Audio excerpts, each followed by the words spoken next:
Assalamualaikum warahmatullahi wabarakatuh.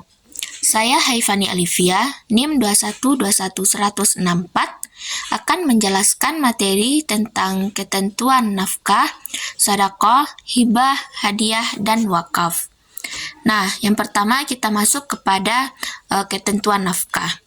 Nah, sebelum kita mengetahui apa saja ketentuan dari nafkah ini, kita harus tahu terlebih dahulu apa yang dimaksud dengan nafkah. Jadi, nafkah ini adalah kewajiban seorang suami untuk memenuhi kebutuhan hidup istri dan anak-anaknya yang merupakan hak bagi mereka. Jadi, ketentuan dari nafkah ini yang pertama yaitu nafkah wajib diberikan suami kepada istri yang sah, kecuali istri tersebut nusyuz atau durhaka tanpa alasan yang dibenarkan syariat. Maka, jika seorang suami mendapatkan konsep seperti itu atau mendapatkan istri yang durhaka kepadanya, maka suami berhak untuk tidak memberikan nafkah kepada istrinya dikarenakan istri tersebut durhaka kepadanya dengan tanpa alasan yang dibenarkan syariat.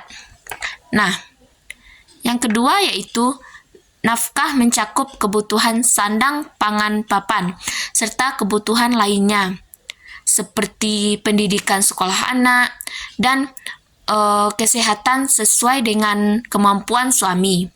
Maka di sini istri tidak berhak membatasi berapa nafkah yang diberikan suaminya, karena seorang suami hanya memberikan nafkah tergantung pada kemampuannya.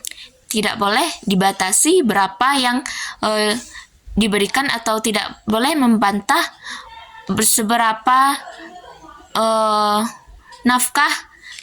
nafkah yang diberikan oleh suaminya.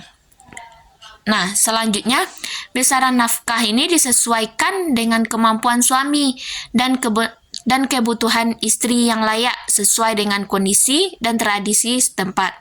Nah, jadi misalnya suaminya bekerja gajinya di bawah rata-rata, maka seorang istri tidak berhak meminta lagi atau meminta lebih uang kepada suaminya, karena suaminya hanya bisa memberikan hanya untuk keperluan di rumah saja. Jadi istri harus menerima apa yang sudah diberikan oleh suaminya. Nah, selanjutnya yaitu nafkah wajib ini diberikan meskipun istri kaya atau bekerja. Nah, jadi dari konsep ini istri berhak mengambil nafkah dari suaminya walaupun istri tersebut merasa kaya atau merasa pas uangnya. Nah, jadi istri tetap mengambil nafkah dari suaminya, apakah mau ditabung atau sebagai macamnya. Nah, jadi dilarang istri tersebut menolak nafkah yang diberikan oleh suami, karena nafkah tersebut wajib diterima oleh istri walaupun istri tersebut kaya dan bekerja, walaupun gaji istrinya itu melebihkan gaji dari seorang suaminya. Nah, kemudian suami juga wajib memberikan nafkah kepada anak-anaknya hingga anak tersebut balik dan mampu mandiri. Dan selanjutnya, jika suami tidak mampu memberikan nafkah, maka kewajiban itu berpindah kepada kerabat laki-laki terdekat yang mampu secara berurutan.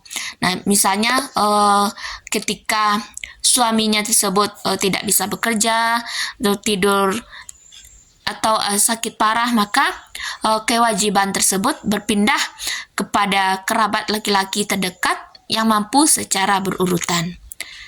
Nah, selanjutnya yaitu jika suami menolak memberi nafkah tanpa alasan syar'i, maka istri berhak mengajukan gugatan ke pengadilan. Nah, jadi jika istri mendapatkan suami yang tidak memberikan nafkah berturut-turut tanpa alasan syar'i, maka istri berhak menggugat cerai atas ketidaknyamanannya dalam perolehan nafkah lahir. Nah, jadi nafkah ini kewajiban suami sebagai kepala keluarga untuk memenuhi kebutuhan hidup keluarga berdasarkan kemampuannya dengan penuh keikhlasan. Nah, selanjutnya ketentuan dalam sedekah. Nah, yang pertama itu yaitu niat. Jadi kita dalam bersedekah harus diawali dengan niat, karena hendaknya diniatkan untuk mendapatkan ridho Allah, bukan hanya mencari pujian dari orang lain. Jadi kita dalam bersedekah kepada orang lain, kita harus melakukan dengan niat karena Allah. Nah, selanjutnya harta yang disedekahkan harus halal dan bersih dari unsur haram. Unsur haram ini contohnya seperti hasil riba, korupsi, mencuri, dan sebagainya. Maka kita dalam bersedekah kepada orang lain harus dengan hasil yang halal. Tidak boleh dari hasil pencurian ataupun hasil dari korupsi, riba, dan sebagainya. Nah, selanjutnya yaitu kadar sedekah. Nah, dalam Islam tidak ada ketentuan khusus berapa banyak sedekah yang harus diberikan. Jadi kita bersedekah hanya sebatas kemampuan kita saja. Kalau misalnya kita meniru-niru orang lain, orang bersedekah 100, kita tidak punya uang 100, maka kita bersedekah hanya sebatas kemampuan kita saja, berapa kita mau kasih sedekah tersebut. Nah, selanjutnya prioritas penerima. Nah, prioritas penerima ini sedekah adalah kerabat terdekat jika membutuhkan, kemudian tetangga, dan seterusnya. Jadi, kita memberikan sedekah, kita lihat dulu keluarga kita apakah ada yang kekurangan atau sebagainya. Nah, setelah keluarga baru kita baru kita lihat tetangga kita apakah ada yang kekurangan atau semacamnya. Baru diberikan kepada orang lain yang membutuhkan. Nah, selanjutnya menyembunyikan sedekah. Nah, kita disunahkan untuk menyembunyikan sedekah agar terhindar dari riya. Nah, namun boleh menyatakan jika ada tujuan seperti mengajak orang lain bersedekah. Nah, jadi jika kita hanya ingin mendapat pujian dari orang lain, itu tidak boleh. Kita harus bisa menyembunyikan sedekah, ataupun kita boleh menyatakan jika ada tujuan seperti mengajak orang lain untuk bersedekah, seperti itu. Nah, selanjutnya menghindari menyakiti. Nah, jadi sedekah ini sebaiknya diberikan dengan cara yang baik tanpa menyakiti atau merendahkan penerima sedekah. Nah, jadi kita memberikan sedekah ini harus baik-baik, tidak boleh dilempar aja seperti itu. Jadi tidak merasa orang lain tersebut tersakiti atau merendahkan mereka. Nah, jadi intinya sedekah ini adalah bentuk ibadah yang mendekatkan diri kepada Allah dan harus didasari keikhlasan serta memenuhi syarat tersebut. Kemudian hibah. Nah, hibah di sini yang ketentuannya itu yang pertama juga diawali dengan niat. Maka kita sebelum berikan hibah kita harus berniat terlebih dahulu. Jadi hibah harus diniatkan untuk mencari ridho Allah, bukan karena orang lain. Kemudian barang yang dihibahkan harus benar-benar milik pemberi hibah dan atas kehendaknya sendiri, tidak dalam kondisi terpaksa.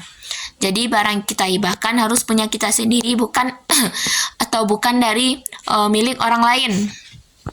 Nah, Selanjutnya itu, barang yang dihibahkan ini harus benda yang memiliki nilai dan manfaat menurut syariat Islam, bukan barang haram atau najis. Kemudian, penerima hibah ini harus jelas dan diketahui identitasnya. Jadi tidak sembarang orang kita memberikan hibah kalau kita tidak tahu identitasnya atau apa kapasitasnya untuk memiliki tersebut. Kemudian adanya ijab kabul dalam hibah ini. Ada ijab ungkapan pemberian dari pemberi dan kabul ini ungkapan penerimaan dari penerima untuk menunjukkan kerelaan kedua belah pihak. Kemudian hibah ini disunahkan diserah terimakan langsung kepada penerima. Jika tidak memungkinkan si pemberi memberikan hibah kepada penerima, boleh diwakilkan. Kemudian tidak boleh menghibahkan semua harta. Jadi seseorang tidak boleh menghibahkan seluruh hartanya karena bisa merugikan diri sendiri atau ahli warisnya. Jadi yang dihibahkan itu hanya barang yang merasa sudah tidak perlu dipakai atau barang yang tidak sebutnya jadi barang tersebut harus tidak boleh menghibahkan seluruh harta kita. Harus ada kita menyisihkan sebagian dari harta kita tersebut agar kita tidak merasa rugi. Nah, kemudian hibah tidak bisa ditarik kembali. Jadi, apa yang telah kita berikan kepada orang lain, maka kita tidak boleh menariknya kembali, kecuali kita memberikan hibah kepada orang tua atau kepada anaknya. Jadi, selanjutnya yaitu ketentuan dari hadiah. Nah, yang pertama yaitu kita memberikan hadiah harus dengan niat yang ikhlas. Jadi niat yang ikhlas karena Allah, bukan mengharapkan imbalan atau pujian dari orang lain. Yang kedua yaitu harta yang dihadiahkan ini harus milik kita sendiri, bukan milik orang lain, dan hadiah tersebut harus bersifat halal, bukan dari curian atau semacamnya. Dan kemudian yaitu setelah diberikan hadiah tersebut, kepemilikan hadiah ini beralih sepenuhnya kepada penerima. Jadi kita tidak boleh menarik kembali apa hadiah yang kita berikan kepada penerima. Nah, kemudian pemberian hadiah tersebut harus dilakukan secara sukarela, tidak boleh dalam paksaan. Jadi kita harus memberikan hadiah tanpa paksaan dari orang lain. Kita harus ikhlas memberikan hadiah tersebut. Selanjutnya, tidak mengharapkan imbalan dari orang lain. Jadi kita memberikan hadiah hanya karena Allah, bukan karena imbalan atau pujian dari orang lain. Nah, kemudian dianjurkan untuk menyerahkan hadiah langsung kepada penerima atau wakilnya. Nah, kemudian pemberian dan penerimaan hadiah harus berdasarkan kerelaan kedua belah pihak, dan ukuran hadiahnya tidak dibatasi, hanya sebatas kemampuan si pemberi untuk memberikan hadiah kepada penerima. Nah, selanjutnya itu ketentuan wakaf yang terakhir. Yang pertama itu kita harus berniat memberikan wakaf hanya kepada Allah dan bukan mencari pujian dari orang lain. Nah, kemudian pemberi wakaf adalah orang atau badan hukum yang mewakafkan hartanya. Jadi mereka tersebut memiliki kecakapan hukum untuk melakukan tindakan tabaruk atau pemberian.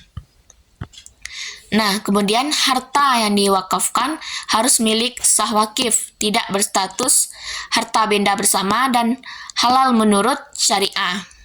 Nah, kemudian wakaf bersifat abadi dan tidak dapat ditarik kembali atau dialihkan kepemilikannya oleh wakif setelah diwakafkan.